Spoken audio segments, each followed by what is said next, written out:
പ്രിയപ്പെട്ട സഹോദരങ്ങളെ, നമുക്ക് ആവശ്യമില്ലാത്തതിൽ പോയി തലയിടരുത്. അത് അതിന്റെ വഴിയെ നടക്കും. അതുകൊണ്ട് നാം ചെയ്യേണ്ടത് നമ്മുടെ ജീവിതത്തിൽ ആവശ്യമായത് നാം ഇടപെടുക, ആവശ്യമായതിൽ മാത്രം ഇടപെടുക. ചില വിഷയങ്ങളൊക്കെ വരുമ്പോ ചില ചെറുപ്പക്കാരെ ചോദിക്കും, ഉസ്താദ് നിങ്ങൾ എന്താ പ്രതികരിക്കാത്തത്? എന്തിനാ പ്രതികരിക്കുന്നത്? ആവശ്യമുള്ളതിന് പ്രതികരിക്കണം, ആവശ്യമുള്ളതിൽ ദേഷ്യം കാണിക്കണം, ആവശ്യമുള്ളിടത്ത് പ്രതികരിക്കണം, ആവശ്യമുള്ളിടത്ത് ദേഷ്യം കാണിക്കണം. ദേഷ്യപ്പെടേണ്ട വിഷയങ്ങളിൽ ദേഷ്യപ്പെടാത്ത അവനെ ശാഫി റളിയല്ലാഹു തആല അൻഹു പറഞ്ഞത് ഫഹുവ ഹിമാറുൻ, അവന് കഴുതയാണെന്നാണ്. നമ്മുടെ ഇസ്ലാമിനെതിരെ കുതിര കയറാൻ വരുമ്പോ, നമ്മുടെ പരിശുദ്ധമായ ശരീഅത്തിന് കുതിര കയറാൻ വരുമ്പോൾ ആരാണ് വരുന്നതെന്ന് മുഖം നോക്കാതെ ശക്തമായൊന്ന് ശബ്ദിക്കാനെങ്കിലും നമുക്ക് കഴിഞ്ഞില്ലെങ്കിൽ, ശബ്ദവും വെളിച്ചവും ഉള്ളപ്പോ, അവസരങ്ങൾ കിട്ടുമ്പോ ജനങ്ങളോട് അതിന്റെ യാഥാർത്ഥ്യം പറഞ്ഞു കൊടുക്കാൻ നമ്മൾ തയ്യാറായില്ലെങ്കിൽ, നമ്മളെ പറ്റി ഇമാം ശാഫി റളിയല്ലാഹു അൻഹു പറഞ്ഞത് ഹിമാർ എന്നാണ്, കഴുത എന്നാണ്.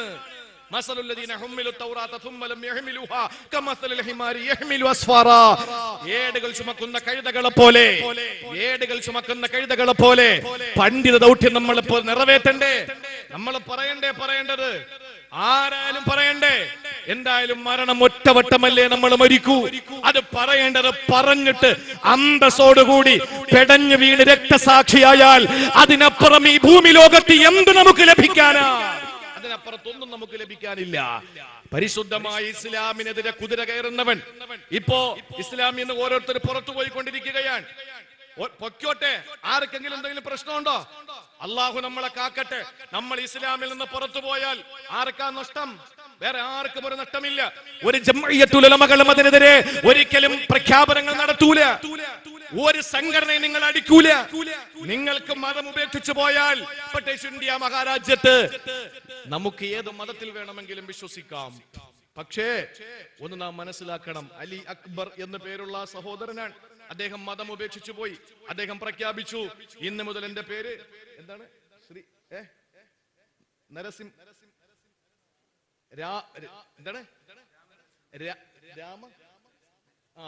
രാമ നരസിംഹൻ, അങ്ങനെ എന്തോ പേരാ. നമുക്കതിൽ പ്രശ്നമില്ല. നമ്മുടെ പ്രശ്നം എന്താണ്? അതിലൊന്നും നമുക്ക് പ്രശ്നമില്ല.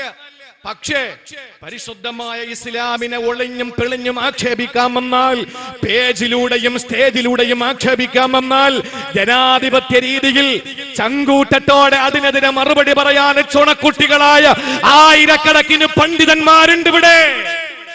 ഇവിടുത്തെ ജംഇയ്യത്തുൽ ഉലമകൾ അതിനെതിരെ ശബ്ദിക്കും.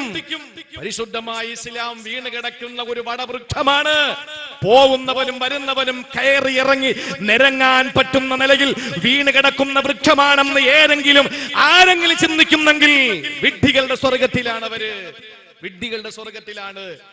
ഇസ്ലാമിനെതിരെ നാഴികയ്ക്ക് 40 വട്ടം മോശമായ അഭിപ്രായങ്ങൾ പറഞ്ഞ്, ഓരോ കാര്യങ്ങൾ പറഞ്ഞ്, PC ജോർജ് എന്ന് പറയുന്ന പൂഞ്ഞാറിൽ ഒന്നുമല്ല എന്ന് തെളിയിച്ച ആ പക്കാ നസ്രാണി ഇസ്ലാമിനെ പറ്റി ആക്ഷേപിച്ച് പറയുമ്പോൾ ഇവിടെ മറുപടി പറയാൻ നമുക്ക് കഴിയാത്തത് കൊണ്ടല്ല, പക്ഷേ ഷെയ്ഉം മദ്കൂർ അല്ല എന്ന് ഞങ്ങൾ മനസ്സിലാക്കിയത് കൊണ്ടാ. ഒരു വസ്തുവല്ല, പറയപ്പെടാൻ പറ്റിയ വസ്തുവല്ല.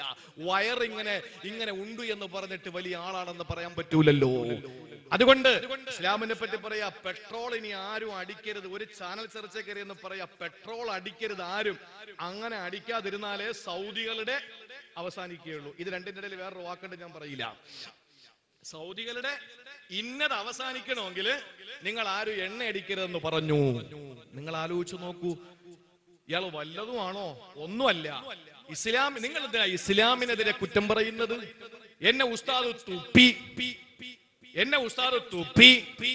എന്തിനാണ് ഉസ്താദ് തുപ്പാൻ നിങ്ങൾ നിന്നോടുത്തത്? ശിരസ് കുനിച്ചിട്ട് ഉസ്താദിനോട് തലയിൽ ഓതി ഊത് എന്ന് പറഞ്ഞപ്പോ, ഈരാറ്റുപേട്ടയിലെ ഏതോ ഒരു ഉസ്താദ് തലയിൽ ഓതി ഊതി കൊടുത്തപ്പോൾ, വർഷങ്ങൾക്ക് ശേഷം ഏതോ ശാഖയിൽ ചെന്നിട്ട് കാവി നിക്കറിട്ടതിന്റെ പേരിൽ എന്റെ തലയിലൂടെ ഉസ്താദ് തുപ്പി എന്ന് പറയാൻ ആർജവം കാണിച്ച, രാഷ്ട്രീയത്തിൽ എടുക്കാൻ നാണയമായ ഈ പറയപ്പെട്ട വ്യക്തി ഇസ്ലാമിനെതിരെ കളിക്കരുത് മറുപടി പറയാൻ അറിയാത്തത് കൊണ്ടല്ല. പക്ഷേ ഞങ്ങളുടെ ഗുരുനാഥന്മാർ, ഞങ്ങളുടെ നേതാക്കന്മാർ, ഞങ്ങളുടെ പള്ളികൾ, ഞങ്ങളുടെ ആരാധനാലയങ്ങൾ അത് പഠിപ്പിക്കുന്നില്ല, അതുകൊണ്ട് ഞങ്ങൾ പറയാത്തതാണ്. പക്ഷെ ഇതൊക്കെ കണ്ടിട്ട് ഞങ്ങൾ പൊട്ടന്മാരാണെന്ന് ധരിച്ചാൽ ഞങ്ങൾ പൊട്ടന്മാരല്ല. ഞങ്ങൾ ഇതൊക്കെ കാണുന്നുണ്ട്, കേൾക്കുന്നുണ്ട്. മറുപടി പറയാത്തത് നിങ്ങൾ പറയപ്പെടാൻ പറ്റാത്തൊരു വസ്തു ആയതുകൊണ്ടാണ് എന്ന് മാത്രമേ നമുക്ക് പറയാനുള്ളൂ, അല്ലേ? അതുകൊണ്ട് എന്റെ പ്രിയപ്പെട്ട സഹോദരങ്ങളെ ഞാൻ പറയാണ്, ആർക്കെങ്കിലും വേദനിച്ചിട്ടുണ്ടെങ്കിൽ നിങ്ങൾ മാപ്പാക്കണമെന്ന് ഞാൻ പറയില്ല.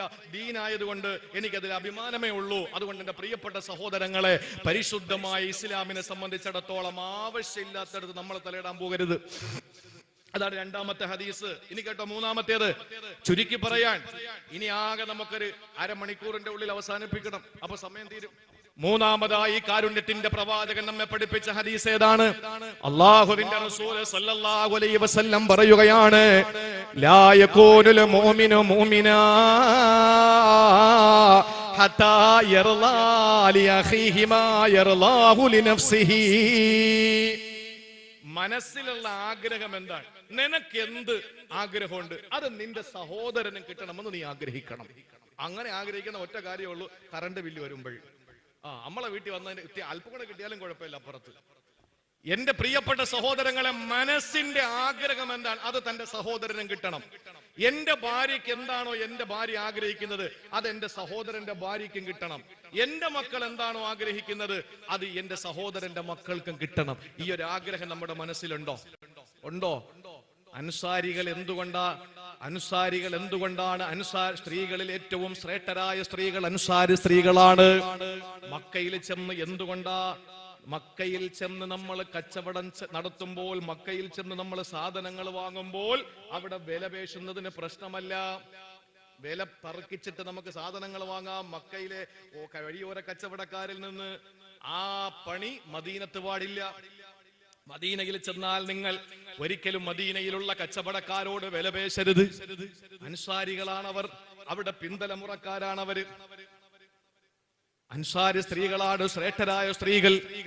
അൻസാരികൾ എന്ന് പറഞ്ഞാൽ മക്കയിൽ നിന്ന് 455 കിലോമീറ്റർ അപ്പുറത്തുള്ള മക്കയിൽ നിന്ന് മദീനയിലെ സർവ്വതും ഉപേക്ഷിച്ച് വന്നപ്പോൾ എത്രയോ സഹാബാക്കളാണ്, 2 തോട്ടമുള്ളവര്. ഓരോ സഹാബാക്കളെ റസൂലുള്ള അവരുടെ സഹോദരങ്ങളായി പ്രഖ്യാപിച്ചപ്പോൾ കൂടെയുള്ള സഹോദരന്റെ കൈ പിടിച്ചിട്ട് എവിടെയോ നിന്ന് വന്ന 455 കിലോമീറ്റർ അപ്പുറത്ത് നിന്ന് വന്ന മക്കയിൽ നിന്ന് വന്ന തന്റെ ദീനിയായ സഹോദരനായ, മതത്തിൽ തന്റെ സഹോദരനായ ആ മക്കക്കാരനായ മുഹാജിറായ ആ മനുഷ്യന്റെ കൈ പിടിച്ചിട്ട് നേരെ കൊണ്ടുപോയിട്ട് പറഞ്ഞു, ഈ 2 തോട്ടം എന്റെ തോട്ടമാണ്, ഇഷ്ടമുള്ളത് പറഞ്ഞോ, നിനക്ക് ഞാൻ അങ്ങ് തന്നേക്കാമെന്ന് പറഞ്ഞു. 2 വീടുള്ളവര് ഈ വീടിന്റെ മുന്നിൽ കൊണ്ട് നിർത്തിയിട്ട് ഇതെന്റെ വീടാണ്, അതും എന്റെ വീടാണ്, ഇഷ്ടമുള്ളത് നീ പറഞ്ഞാ നിനക്ക് അങ്ങ് തന്നേക്കാ. വീണ്ടും അകത്ത് ചെന്നു. 2 ഭാര്യമാരുള്ള അൻസാരികളായ സഹാബത്ത്, അവരിൽ ഒരാള് മുഹാജിറായ ഒരു സഹാബിയുടെ കൈ പിടിച്ചിട്ട് പറഞ്ഞു, ഇതെന്റെ 2 ഭാര്യമാരാണ്, ഇതിൽ ഇഷ്ടപ്പെട്ടത് ഏതെന്ന് പറ, ഞാൻ മൊഴി ചൊല്ലിയിട്ട് നിനക്ക് തന്നേക്കാമെന്ന് പറഞ്ഞ് എല്ലാം കൊടുത്ത അൻസാരികളായ സഹാബികളുണ്ടല്ലോ. ഈ അൻസാരികളായ സഹാബികള് തന്റെ പ്രിയപ്പെട്ട സഹോദരങ്ങൾ തങ്ങളെ പോലെ ആഗ്രഹമുള്ളവരാണ്, തങ്ങളെ പോലെ ആവശ്യമുള്ളവരാണ്, തങ്ങളെ പോലെ സന്തോഷിക്കണമെന്ന് ആഗ്രഹിക്കുന്നവരാ. ഈ ഒരു ചിന്തയോടുകൂടി മക്കയിൽ നിന്ന് വന്ന, ഏതോ ലോകത്തിൽ നിന്ന് വന്ന കാരുണ്യത്തിന്റെ പ്രവാചകന്റെ സതീർത്ഥ്യരായ സഖാക്കളായ ആ സഹാബാക്കളോട് സ്നേഹം കാണിച്ച അൻസാരികളായ സഹാബത്തില്ലേ, അവര് പേര് തന്നെ അല്ലാഹു തആല ഇട്ടത് അൻസാരികളെന്നാ. അൻസാറെന്ന് പേരിട്ടത് നമ്മളല്ല, അല്ലാഹുവിന്റെ ഖുർആൻ തന്നെയാണ് അൻസാരികളെന്ന് പേരിട്ടത്. ഈ അൻസാറെന്ന് പറഞ്ഞാൽ തന്നെ സഹായികളെന്നല്ലേ അർത്ഥമുള്ളത്. മുഹാജിർ എന്ന് പറയുന്ന മക്കക്കാർക്കാണ് പേര് പലായനം ചെയ്യുന്നവരെന്നാ. സഹോദരങ്ങളെ, ഈ അൻസാരികളായ സഹാബത്താ നമുക്ക് മാതൃകയാകേണ്ടത്. മഹാനായ ഇബ്നു അബ്ബാസ് റളിയല്ലാഹു തആല അൻഹുമാ ഒരു ദിവസം പറയുകയാ, പറയുകയാണ്, ഒരാൾ തന്നെ ചീത്ത വിളിക്കാൻ വേണ്ടി വന്നു. ഇബ്നു അബ്ബാസ് റളിയല്ലാഹു അൻഹുമയെ ചീത്ത വിളിക്കാൻ വേണ്ടി ഒരാൾ കടന്നു വന്നു. മുഖത്ത് നോക്കിയിട്ട് സഭ്യതയില്ലാത്ത കാര്യം പറഞ്ഞപ്പോൾ, അശ്ലീല ചുവയുള്ള എന്തോ വർത്തമാനങ്ങൾ പറഞ്ഞപ്പോ ഇബ്നു അബ്ബാസ് റളിയല്ലാഹു തആല അൻഹുമാ പറഞ്ഞതെന്തെന്നറിയോ? ചീത്ത വിളിച്ചോ, ചീത്ത പറഞ്ഞോ, പക്ഷേ എനിക്ക് 3 സ്വഭാവമുണ്ട്. അതിൽ ഒന്നാമത്തേത്, ഇന്നീല ആതി അലൽ ആയതി ഫീ കിതാബില്ലാഹ് ഫലവദിതു അന്ന ജമീഅൽ ആലമീന അന്ന ജമീഅൻ നാസി യഅലമൂന മിമ്മാ അഅലമൂ. ഇബ്നു അബ്ബാസ് റളിയല്ലാഹു അൻഹു പറയുകയാണ്, ഞാൻ ഖുർആനിന്റെ ഒരായത്ത് പഠിച്ചാൽ, ഖുർആനിന്റെ ഒരായത്ത് ഞാൻ മനസ്സിലാക്കിയാൽ എന്റെ മനസ്സിനകത്ത് വല്ലാത്ത വെപ്രാളമാണ്. എന്തെന്നറിയോ? ലോകത്തുള്ള മുഴുവൻ വിശ്വാസികളും ഇത് പഠിച്ചിരുന്നെങ്കിൽ, ലോകത്തുള്ള വിശ്വാസികൾ മുഴുവനും ഇത് അമൽ ചെയ്തിരുന്നെങ്കിൽ, റബ്ബേ, എനിക്ക് കിട്ടുന്ന പ്രതിഫലം അവർക്കും കിട്ടുമല്ലോ തമ്പുരാന്, എനിക്ക് കിട്ടുന്ന പ്രതിഫലം അവർക്കും കിട്ടുമല്ലോ തമ്പുരാന്. ഇതെന്റെ മനസ്സിലുള്ള ആഗ്രഹമാ. പ്രിയപ്പെട്ടവരെ, ചിന്തിച്ചു നോക്ക്. ഇബ്നു അബ്ബാസ് റളിയല്ലാഹു അൻഹുയുടെ ആഗ്രഹമാണ് ഈ പറയുന്നത്. ഒരു ആയത്ത് പഠിച്ചാൽ, ഒരു കാര്യം പഠിച്ചാൽ, റബ്ബേ, ഇത് എനിക്കല്ലേ കിട്ടിയുള്ളൂ, ലോകത്തുള്ള എല്ലാവർക്കും ഇത് കിട്ടിയിരുന്നെങ്കിൽ. ഈ ഇബ്നു അബ്ബാസ് തങ്ങൾ മദീനത്ത് വെച്ച് കൊതിച്ച ആഗ്രഹം ഇങ്ങ് ഇന്ത്യയിലെ ഏഷ്യാ ഭൂഖണ്ഡത്തിലെ, ഇന്ത്യ മഹാരാജ്യത്തിലെ, കേരള സംസ്ഥാനത്തിലെ, കൊല്ലം ജില്ലയിലെ, ആലപ്പുഴ ജില്ലയോട് ചേർന്ന് കിടക്കുന്ന കരുനാഗപ്പള്ളി താലൂക്കിലെ ചിറ്റുമൂല എന്ന് പറയുന്ന ഈ പ്രദേശത്തെ തൊടിയൂര് പഞ്ചായത്തിലെ ഏതോ ഒരു വീട്ടിനകത്തുള്ള ഒരു പാവപ്പെട്ട സഹോദരനും ഒരു സഹോദരിക്കും ഈ കാര്യമൊന്ന് കിട്ടിയെങ്കിലെന്ന് കൊതിച്ചതാരാ? റഈസുൽ മുഫസ്സിരീൻ ഇബ്നു അബ്ബാസ് റളിയല്ലാഹു അൻഹുമാ. നിങ്ങൾക്ക് ഹുക്കാമിൽ മുസ്ലിമീൻ യഅദിലു ഫീ ഹുക്മിഹി ഫഅഫറഹു ബിഹി. മുസ്ലിം ന്യായാധിപന്മാരിൽ ഒരു ന്യായാധിപൻ, ഒരു ജഡ്ജി, ഒരു വിധി പറയുന്നയാള്, അയാള് നീതിമാനാണെന്ന് ഞാൻ അറിഞ്ഞാൽ, അല്ലാഹുവേ, എന്റെ മനസ്സിനകത്ത് സന്തോഷമാണ്. അവിടെ വിധി എനിക്ക് അനുകൂലവും പ്രതികൂലവുമാകാൻ സാധ്യതയില്ല. അത് എന്റെ നാട്ടുകാരനായ വിധികർത്താവല്ല, അവിടത്തെ ജഡ്ജി ഞാൻ നാട്ടുകാരനായ സ്ഥലത്തുള്ള ജഡ്ജിയല്ല. പക്ഷേ ഒരു മുസ്ലിമിന് നല്ല വിധി കിട്ടുമല്ലോ തമ്പുരാനെ. ഒരു വിഷയത്തിൽ ഒരു വിധി അനുകൂലമായും പ്രതികൂലമായും വരാത്ത നിലയിൽ ഒരിക്കലും അനീതിയോടെ വിധിക്കാത്ത ഒരു നല്ല വിധി കിട്ടുമല്ലോ എന്ന് ഞാൻ ചിന്തിച്ചുകൊണ്ട് ആ വിധിയിൽ ഞാൻ സന്തോഷിക്കുമെന്ന് പറഞ്ഞത് ഇബ്നു അബ്ബാസ് തങ്ങൾ വേറെ ഏതോ ഒരു സമൂഹത്തിന് അനുകൂലമായി നീതി കിട്ടുമെന്ന് കണ്ടപ്പോൾ കൊതിച്ചതാണ്. ഇനി മൂന്നാമത്തെ ആഗ്രഹം എന്തെന്നറിയോ? ഇന്നീല അസ്മഉ അന്നൽ ഗൈസ ഖദ് അസാബ ബലദൻ മിൻ ബുൽദാനിൽ മുസ്ലിമീൻ ഫഅഫറഹു ബിഹി വമാലി ബിഹി സായിമാ. മൂന്നാമത് അദ്ദേഹത്തിന്റെ ആഗ്രഹം, ഒരു നാട്ടില് മഴ പെയ്യുന്നു എന്നറിഞ്ഞാൽ അൽഹംദുലില്ലാഹ്, ആ നാട്ടുകാരുടെ കൃഷി ഇനി നല്ല മുളച്ചു വരുമല്ലോ. എനിക്ക് അവിടെ കൃഷിയോ മൃഗങ്ങളോ ഒന്നും തന്നെ ഇല്ല, പക്ഷേ ആ നാട്ടുകാർക്ക് അതുവഴി ഖൈർ ഉണ്ടാവുമല്ലോ എന്ന് ഞാൻ ആഗ്രഹിക്കുന്നു. എന്താ 3 ആഗ്രഹം? ഒന്ന് ചിന്തിച്ച്.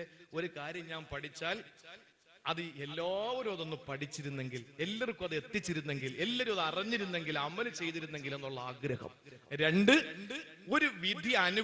ഒരു വിധി ന്യായാധിപൻ നീതിമാനാണെന്നറിഞ്ഞാൽ അൽഹംദുലില്ലാഹ് നീതി കിട്ടുമല്ലോ, നീതി കിട്ടുമല്ലോ ആ നാട്ടുകാർക്ക്. എനിക്കില്ല, ഞാൻ ആ നാട്ടുകാരനല്ല, എങ്കിലും അവിടുള്ള ആളുകൾക്ക് നീതി കിട്ടുമല്ലോ എന്നുള്ളൊരാഗ്രഹം. നമ്മളിപ്പോ പറയുന്നത് എന്താ? ഏതെങ്കിലുമൊക്കെ പാവങ്ങളെ പിടിച്ചുകൊണ്ട് പോലീസ് പോകുമ്പോൾ നമ്മൾ പറയുന്നത് എന്താ? കിടക്കട്ടെ, അവിടെ കിടക്കട്ടെ, അത് തന്നെ. ഇച്ചിരി അഹങ്കാരം കൂടുതൽ, അവിടെ കിടക്കട്ടെ. നമ്മൾ എത്ര പേര് പറയാൻ? ഒരുത്തന്റെ വീട്ടിൽ പോലീസ് അന്വേഷണത്തിന് വന്ന നമ്മൾ പറയുന്നത് എന്താ? അല്ലെങ്കിൽ അവൻ ഇച്ചിരി മൂപ്പ് കൂടുതല, അവിടെ കിടക്കട്ടെ, അവൻ വെച്ച് അകത്ത് കിടക്കട്ടെ. ഇതല്ലേ നമ്മൾ പറയുന്നത്? ഇബ്നു അബ്ബാസ് റളിയല്ലാഹു അൻഹു പറയുന്നു, എവിടെയെങ്കിലും ഒരു വിധി പറയുന്ന ആളെ കണ്ടാൽ അൽഹംദുലില്ലാഹ് അവിടുത്തെ ആളുകൾക്ക് നീതി കിട്ടുമല്ലോ എന്ന് ഞാൻ ആഗ്രഹിക്കും. അതേപോലെ മഴ എവിടെയെങ്കിലും പെയ്താൽ ആ നാട്ടുകാർക്ക് അല്ലാഹുവേ ഇനിയെങ്കിലും നല്ല നിലയിൽ അവരുടെ കൃഷിയിടങ്ങളൊക്കെ തഴച്ച് വളരുമല്ലോ എന്ന ആഗ്രഹം. ഇത് നമ്മുടെ ജീവിതത്തിലും ഉണ്ടാകണം. അള്ളാഹു മനസ്സിലാക്കാനുള്ള തൗഫീക്ക് തരട്ടെ. ഇനി നാലാമത്തെ ഹദീസ് ഒന്ന് ശ്രദ്ധിച്ചോളെ, മറക്കരുത്. ഈ 4 ഹദീസ് മുറുകെ പിടിക്കുന്നവന് ദീനിയായി ജീവിക്കാൻ ഇത് 4 മതി എന്നാണ്. 5 ലക്ഷം ഹദീസിനെ തെരഞ്ഞെടുത്ത് 4800 തന്റെ സുനനിൽ ചേർത്ത് വെച്ച അബൂ ദാവൂദ് റഹ്മത്തുള്ളാഹി അലൈഹി പറയുന്നു, 4-ാമത്തെ ഹദീസ് അൽ ഹലാലു ബയ്യിൻ വൽ ഹറാമു ബയ്യിൻ. ഹലാല് വ്യക്തമാണ്, ഹറാമു വ്യക്തമാണ്. ഹലാല് വ്യക്തമാണ്, ഹറാമു വ്യക്തമാണ്. ഹലാല് വ്യക്തമല്ലേ? ചില അവ്യക്തത ഉണ്ടായിരുന്നു. അള്ളാന്റെ തൗഫീഖ് കൊണ്ട് ഈ അടുത്ത കാലത്ത് അതങ്ങ് വ്യക്തമായി. അല്ലേ? ഒരു കടയിൽ ഫുഡ് കഴിക്കാൻ ചെന്നു. പച്ച പെയിന്റിൽ ഹലാൽ എന്ന് എഴുതിയിരിക്കുന്നു. ചാടി അവിടെ വീണു. എറണാകുളം ജില്ലയിലെ പെരുമ്പാവൂരിനടുത്ത് ചാടി അവിടെ വീണു. നല്ല ദാടിയുള്ള ഒരു കാഷ്യറായിരിക്കുന്നത്. അപ്പൊ അൽഹംദുലില്ലാഹ് ഇറച്ചിയൊക്കെ കഴിക്കുന്നതുകൊണ്ട് കുഴപ്പമൊന്നുമില്ല. കയറിയപ്പോ ഇറച്ചി അടുപ്പിലിരിക്കുന്നേ ഉള്ളൂ. നമുക്കാണെങ്കിൽ മലപ്പുറത്ത് പരിപാടിയാണ്. അവൻ പറഞ്ഞു ഉള്ളതാവട്ടെ. അങ്ങനെ വേറെന്തോ ചപ്പാത്തിയും വെജിറ്റബിൾ കറിയൊക്കെ കഴിച്ചു. ഇറങ്ങിയപ്പോ വളരെ സ്വാപ്പിങ്ങോട് കൂടി ചോദിച്ചു, എവിടെ കണ്ടിട്ടുണ്ടല്ലോ? ഞാൻ പറഞ്ഞു, ഞാൻ ഇന്ന ആളാണ്, അങ്ങനെ കണ്ടിട്ടുണ്ടാവാം. ഞാൻ കണ്ടിട്ടുണ്ടാ, ഞാൻ യൂട്യൂബിലൊക്കെ കാണാറുണ്ട്.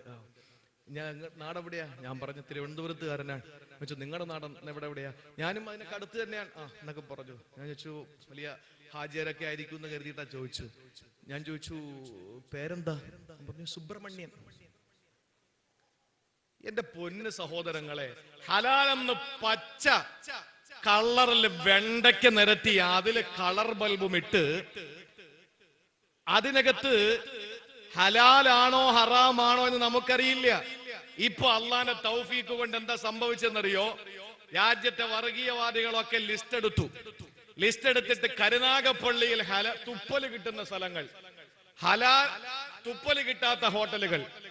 അപ്പോ എന്തായി സംഭവം? മുസ്ലിം ഹോട്ടൽ ഏത്, അമുസ്ലിം ഹോട്ടൽ ഏതെന്നുള്ളതല്ല, നല്ല ഭക്ഷണമുള്ള ഹോട്ടലുകൾ ഏത്, നല്ലതല്ലാത്തത് ഏതെന്ന് വ്യക്തമായി. ഇപ്പൊ റാഹത്തായി അതൊക്കെ എടുത്ത് സ്ക്രീൻഷോട്ട് എടുത്ത് വെച്ചിരിക്കുകയാണ്. ഇടയ്ക്ക് കഴിക്കുന്നെങ്കിൽ അങ്ങനെയുള്ള കടയിൽ ഇറങ്ങി കഴിക്കാൻ. എന്റെ പ്രിയപ്പെട്ട സഹോദരങ്ങളെ, ഇതൊക്കെ അള്ളാഹു നിങ്ങളെ കൊണ്ട് പറയിപ്പിക്കുന്നതാണ്. ഹലാല് വ്യക്തമാണ്. അവ്യക്തമായി എവിടെയെങ്കിലും ചുരുളഴിയാതെ കിടന്നാൽ അതിനെ അഴിക്കാൻ അള്ളാഹ്ക്കറിയാം. ഹലാല് വ്യക്തമാണ്. ഞാനൊന്ന് ചോദിക്കട്ടെ, ഈ ഹലാല് ബോർഡിനോട് എന്താ ഇത്ര വെറുപ്പ് നിങ്ങൾക്ക്? എന്നാലും ഞാൻ ചോദിക്കുകയാ, ഇവിടുത്തെ പാവപ്പെട്ട സഹോദരങ്ങൾ വളരെ വൃത്തിയായി കഴുകി, വളരെ വൃത്തിയായി ഉണ്ടാക്കുന്ന ഭക്ഷണം വളരെ വൃത്തിയായി പാകം ചെയ്ത്, വളരെ വൃത്തിയായ തീൻമേശയില്, വളരെ വൃത്തിയുള്ള പാത്രത്തില്, വളരെ വൃത്തിയോടെ വിളമ്പിയിട്ട് മാന്യമായ നിലയിൽ ജീവിക്കുന്ന മുസ്ലിം ഹോട്ടലുകൾ കാണുമ്പോ നിങ്ങൾക്ക് എന്താ ഈ ഹലാലിനോട് നിങ്ങൾക്ക് വെറുപ്പ്? ആണത്വമുണ്ടെങ്കിൽ, അഭിമാനബോധമുണ്ടെങ്കിൽ ഇങ്ങനെയുള്ള ഈ ഹലാലിനോടുള്ള നിങ്ങളുടെ വെറുപ്പുണ്ടല്ലോ, അത് കോശർ എന്ന് പറയുന്ന സംവിധാനത്തോട് നിങ്ങൾ കാണിക്കേ. നിങ്ങൾക്കറിയോ അങ്ങനെ സംവിധാനം? എന്താ ഈ കോശർ എന്ന് പറയുന്നത്? എന്താണ്? KOSHER, കോശർ. നിങ്ങൾ നോക്കി, ഇനി ഉൽപ്പന്നങ്ങള്, ഹലാൽ ഉൽപ്പന്നങ്ങള് പോലെ കൂടുതൽ ഇന്ന് വിറ്റഴിക്കപ്പെടുന്ന ഒരു സംവിധാനമാണ് കോശർ എന്ന് പറഞ്ഞാൽ. ഹിബ്രു ഭാഷയിൽ അതിന്റെ അർത്ഥം ശുദ്ധമായ ഭക്ഷ്യയോഗ്യമായ വസ്തു, വൃത്തിയുള്ള കഴിക്കാൻ പറ്റുന്ന നല്ല വസ്തു. ഈ ഹിബ്രു ഭാഷയിൽ അതിന് ഇങ്ങനെയാണ് അർത്ഥം കൊടുത്തിരിക്കുന്നത്. ഈ കോശർ എന്ന് സ്റ്റിക്കർ പതിച്ച സാധനങ്ങൾ മാത്രമേ ജൂതന്മാര് കഴിക്കൂ, ജൂതന്മാര് കുടിക്കൂ, ജൂതന്മാര് ഉടുക്കൂ. എന്തേ അതിനെതിരെ രംഗത്ത് വരാത്തത്? ഞങ്ങളുടെ ഹബീബ് തിന്നുന്ന കാര്യത്തിൽ മാത്രമല്ല, ഒരു തെങ്ങും തോപ്പ്, ആ തെങ്ങും തോപ്പിൽ എന്റെ തെങ്ങിൽ നിന്നാണോ ഈ വീണ് കിടക്കുന്ന തേങ്ങ, അടുത്തുള്ളവന്റെ ആ തെങ്ങിൽ നിന്നാണോ ഈ തേങ്ങ വീണ് കിടക്കുന്നത്? അത് അവ്യക്തമാണെങ്കിൽ ഈ ഹലാലിന്റെയും ഹറാമിന്റെയും ഇടയിൽ ഒരു നിഗൂഢമായ, ചുരുളഴിക്കാൻ കഴിയാത്ത ഒരു തലം കൂടിയുണ്ട്. അതിന് പറയുന്നത് ശുബ്ഹാത്ത് എന്നാണ്.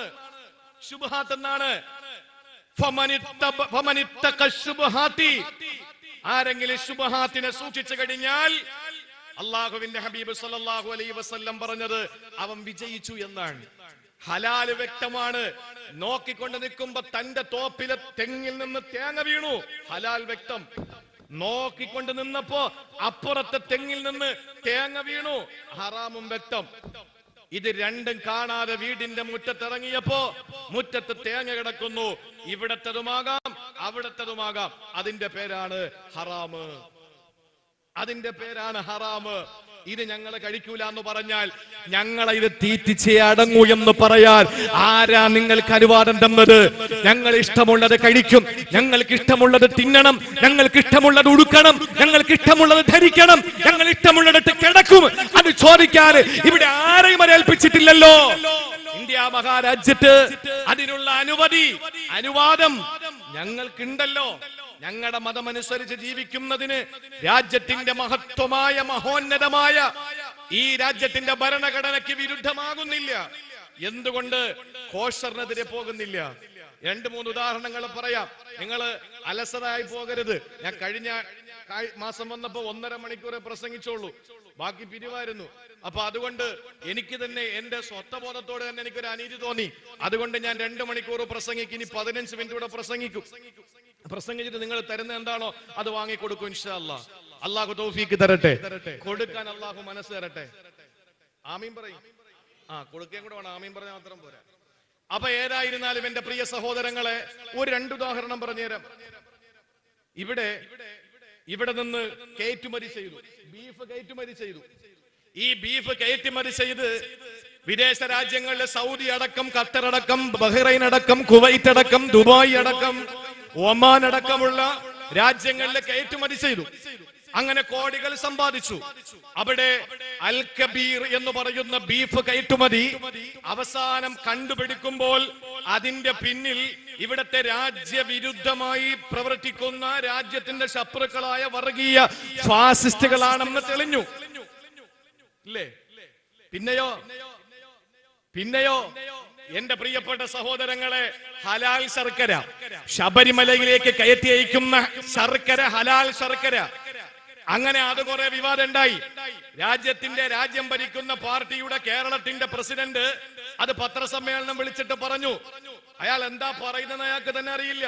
ഉള്ളാൽ ദർഗയിൽ ചെന്നിട്ട് പിച്ചിപ്പൂ പറക്കി തിന്ന് അവിടത്തെ നിലവിളക്കിലെ എണ്ണ കുടിക്കുന്ന രാജ്യം ഭരിക്കുന്ന പാർട്ടിയുടെ കേരളത്തിന്റെ പ്രസിഡന്റിന് പിൽക്കാലത്ത് ഈ സമൂഹത്തിലും മുസ്ലിം സമുദായത്തെ ആക്ഷേപിക്കപ്പെടുന്ന നിലയിൽ ഖുറാത്തങ്ങൾ എന്ന് പറയുന്ന തങ്ങളെ ഉള്ളാൽ ദർഗയ്ക്കകത്ത് വെച്ച് ആ ചോറിലേക്ക് മന്ത്രി ചൂതിയപ്പോൾ അതിനെ കാർക്കിച്ചു തുപ്പി എന്ന് വരുത്തിയിട്ട് ആദ്യമായിട്ട് പത്രപ്രസ്താവന ഇറക്കിയത് എല്ലാ കൊല്ലവും ഉള്ളാൽ ദർഗയിൽ പോയി പിച്ചിപ്പൂ പെറുക്കി തിന്ന് അവിടുത്തെ നിലവിളക്കിലെ എണ്ണ കുടിച്ച് അത് വലിയ ഒരു തന്റെ ഭാവിയിലേക്കുള്ള രാഷ്ട്രീയ പ്രവർത്തനത്തിന്റെ ഉത്ഥാനമാണ് എന്ന് മനസ്സിലാക്കിയ രാജ്യം ഭരിക്കുന്ന പാർട്ടിയുടെ കേരളത്തിന്റെ നേതാവ്, ഈ പറയുന്ന നേതാവ് തന്നെയാണ് ശർക്കര വിവാദം കൊണ്ടുവന്നത്, ഹലാൽ ശർക്കര എന്ന് പറഞ്ഞിട്ട്.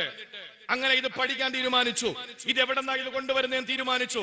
അങ്ങനെ പഠിച്ചു വരുമ്പോഴാണ് മഹാരാഷ്ട്രയിലെ ഒരു ശിവസേനയുടെ നേതാവാണ് ഈ ഹലാൽ ശർക്കരയുടെ ഉൽപ്പന്നത്തിന്റെ പ്രൊഡ്യൂസർ എന്ന് മനസ്സിലാക്കിയപ്പോൾ എല്ലാവരും മുട്ടുമടക്കി. ഇതല്ലേ നടന്നുകൊണ്ടിരിക്കുന്നത്? എണ്ണി പറയാൻ കൊണ്ട് നമുക്ക്. അതുകൊണ്ട് ഈ ഹലാല് എന്ന് പറഞ്ഞിട്ട് ഹലാലികളായ നമ്മളെ ഹറാമികളായ നിങ്ങൾ പഠിപ്പിക്കാൻ നിൽക്കണ്ട. നിങ്ങൾ ഹറാമികൾ, ഞങ്ങൾ ഹലാലികളുവാ. അതിൽ ഒരു സംശയവും ഇല്ല കാര്യത്തില്. ഞങ്ങൾ ഹലാലെ തിന്നു, ഹറാമെ കുടിക്കൂ. എന്തുകൊണ്ടാ ഞങ്ങൾ പേടിക്കുന്ന കാര്യമുണ്ട്. ഞങ്ങൾ ഹലാല് തിന്നുമെന്ന് ഇത്രയും വാശി പിടിക്കുന്നതിന്റെ കാര്യം എന്താണെന്നറിയോ? ഞങ്ങൾ ഹലാല് മാത്രമേ തിന്നു എന്ന് ഞങ്ങൾക്ക് ഇത്ര വാശിയായതിന്റെ കാരണം എന്തെന്നറിയോ? 3 കാരണങ്ങളാണ്. അതിൽ ഒന്ന്, അല്ലാഹുവിന്റെ ഹബീബ് പറഞ്ഞു, ഇന്നല്ലാഹ ത്വയ്യിബുൻ ലാ യുഹിബ്ബു ഇലാ യഖ്ബലു ഇല്ലാ ത്വയ്യിബാ. ഇന്നല്ലാഹ ത്വയ്യിബുൻ, അല്ലാഹു പരിശുദ്ധനാണ്. ലാ യഖ്ബലു ഇല്ലാ ത്വയ്യിബാ, പരിശുദ്ധമായതല്ലാതെ പടച്ചവനെ സ്വീകരിക്കൂല. ചാണകത്തിൽ വിറകിയത് ഞങ്ങളുടെ പടച്ചോന് വേണ്ട. അതുകൊണ്ട് തന്നെ ചമ്മന തിരി കത്തിക്കുന്നത് പള്ളിയുടെ ഔട്ടില്. മിഹ്റാബിനകത്ത് ചന്ദനത്തിരി കത്തിക്കുന്നവരുണ്ടോ? ഉണ്ടോ? ഇല്ല. അത് പുറത്ത്. എന്തുകൊണ്ടാ? ചന്ദനത്തിരി നിർമ്മാണത്തിൽ ചാണകം കലർത്തുന്നുണ്ട്. നജസിന്റെ പുക വരുന്നത് കൊണ്ട് ഫുഖഹാക്കൾ അതിൽ ആഫുണ്ടെന്ന് പറയുകയോ പറയാതിരിക്കുകയോ ചെയ്യട്ടെ. ഞങ്ങളുടെ പടച്ചവനെ ചാണകം തേച്ചത് വേണ്ട, ഞങ്ങളുടെ പടച്ചവന് വൃത്തികേടായ ഒന്നും വേണ്ട. ഇന്നല്ലാഹ ത്വയ്യിബുൻ, അല്ലാഹ് പരിശുദ്ധനാണ്. ലാ യഖ്ബലു ഇല്ലാ ത്വയ്യിബാ, അവന് പരിശുദ്ധമായതേ സ്വീകരിക്കൂ. ഒന്ന്. ഇനി രണ്ടാമത്തേതോ, അള്ളാന്റെ ഹബീബ് ഒരു മനുഷ്യനെ പരിചയപ്പെടുത്തുകയാണ്. ആ മനുഷ്യന്റെ പ്രത്യേകത എന്തെന്നറിയോ? ആ മനുഷ്യന്റെ പ്രത്യേകത എന്തെന്നറിയോ? യുതീലു സഫറ, അയാള് ദീർഘയാത്ര ചെയ്യുന്നയാളാണ്, മുസാഫിറാണ്. അസ്അസ അഗ്ബറ, ആ മനുഷ്യന്റെ മുടിയൊക്കെ ജട പിടിച്ചിരിക്കുകയാണ്, ശരീരം പൊടിപടലം പിടിച്ചിരിക്കുകയാണ്. ആ മനുഷ്യന് യുതീലു സഫറ, ദീർഘയാത്ര ചെയ്യുന്നവനാണ്. യമുദ്ദു യദൈഹി, അവനെ കൈ രണ്ടും അല്ലാഹുവിലേക്ക് ഉയർത്തുന്നു. എന്നിട്ട് പറയുന്നു, യാ റബ്ബി യാ റബ്ബി യാ റബ്ബി, റബ്ബേ റബ്ബേ റബ്ബേ. മുസാഫിർ എന്ന് പറഞ്ഞ മോശക്കാരനാണോ?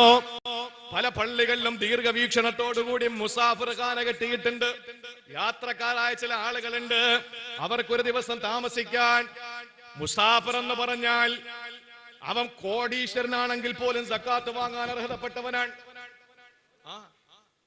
നാളെ ഇത്രയും കട്ട് ചെയ്തിട്ട് സ്വഭാവം ഇപ്പൊ അങ്ങനെയാണ്. ഇപ്പൊ അങ്ങനത്തെ സ്വഭാവമുണ്ട്. ആവശ്യമായത് കട്ട് ചെയ്തിട്ട് ഞാൻ ഒരു ദിവസം മക്കൾ എങ്ങനെ ആകണമെന്ന് പഠിപ്പിക്കുന്ന ഒരു പ്രസംഗം ആലുവയിലെ തോട്ടുമുക്കത്ത്. അപ്പൊ ഞാൻ പ്രസംഗിച്ചു, മക്കളെ മയ്യത്ത് നിസ്കരിക്കാനെങ്കിലും പഠിപ്പിക്കണ്ടേ? നമ്മുടെ പള്ളിയിൽ കൊണ്ട് മയ്യത്ത് വെച്ച നമ്മളെ മക്കള് വന്ന് കരയുമ്പോ നിസ്കരിക്കുമ്പോ നെഞ്ച് പടയ്ക്കുന്ന പെടപ്പ് ആ പള്ളിയിലെ ഇമാമ് നിസ്കരിച്ചാ കിട്ടുവോ?